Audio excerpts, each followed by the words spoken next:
প্রিয় দর্শক শ্রোতা, আসসালামু আলাইকুম রহমতুল্লাহ বারাকাতু।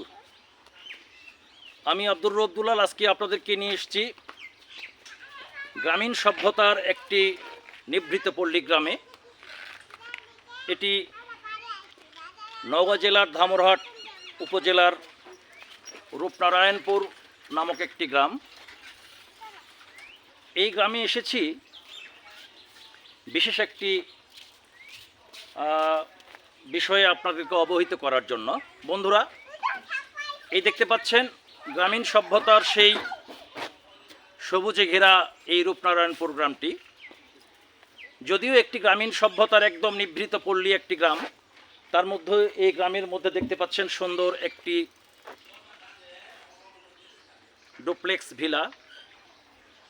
আসলে যে মানুষগুলো স্বপ্ন দেখে সুন্দর করে সাজিয়ে নিতে চায় নিজের আঙিনা, সেই রুচিশীল মানুষগুলোর যদিও বা গ্রামে বসবাস করে, এই গ্রামে বসবাস করার পরেও এরকম সুন্দর একটি আবাসস্থল তারা করে নিতে জানে।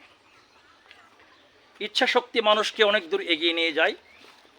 সেই ইচ্ছা শক্তির বহিঃপ্রকাশ হিসাবেই এই ডাক্তার মোহাম্মদ আইয়ুব হোসেনের বাড়িটি গ্রামীণ সভ্যতার একটি নিদর্শন হিসাবে মাথা উঁচু করে দাঁড়িয়ে আছে। বন্ধুরা, কথা দিয়েছিলাম যেখানেই যাব, অলিতে গলিতে রাস্তাঘাটে পথে প্রান্তরে, সেখানেই আপনাদেরকে সঙ্গে রাখার চেষ্টা করব। সেই প্রতিশ্রুতির ধারাবাহিকতায় আজকে এই ধামরহাট উপজেলার রূপনারায়ণপুর গ্রামের নিভৃত একটি পল্লী কোণায় আপনাদেরকে নিয়ে এসেছি এই ডাক্তার আইয়ুব হোসেনের এই কুঠিরে। আসলে এটি দেখানোর কারণ হলো, স্বপ্ন মানুষকে এগিয়ে দেয়।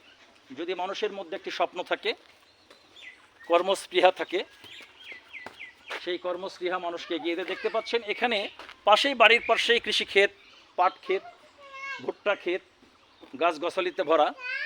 কিন্তু এই নিভৃত পল্লীর একটি কোণায় রয়েছে এই ডাক্তার আইয়ুব হোসেনের সুন্দর একটি ডুপ্লেক্স ভিলা। আসলে ইনি ছিলেন একজন পল্লী চিকিৎসক। যদিও ইনি পল্লী চিকিৎসক, কিন্তু চিকিৎসা ক্ষেত্রে এনার অবদান অনেক।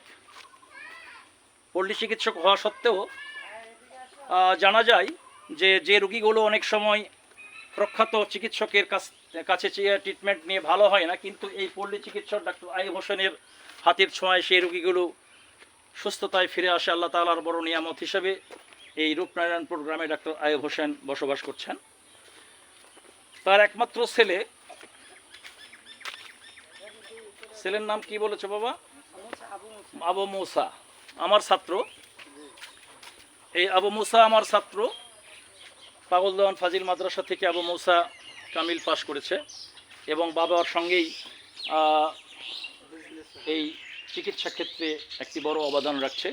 বাবা ছেলে দুজনেই মিলে এই চিকিৎসা ক্ষেত্রে ধামরহাট উপজেলার বিভিন্ন অংশের মানুষগুলোকে তারা সেবা দিয়ে থাকে। তো যাই হোক, আমরাও যারা রয়েছি তারা এরকম নিজ নিজ ক্ষেত্রে অবদান রেখে পৃথিবীর জীবদ্দশায় সুচিন্তিতভাবে কিছু করার চেষ্টা করব, এই আশাবাদ ব্যক্ত রেখে আজকে এই পর্যন্তই। সকলকে সালাম ও শুভেচ্ছা। আসসালামু আলাইকুম রহমতুল্লাহ বারাকাতুহু।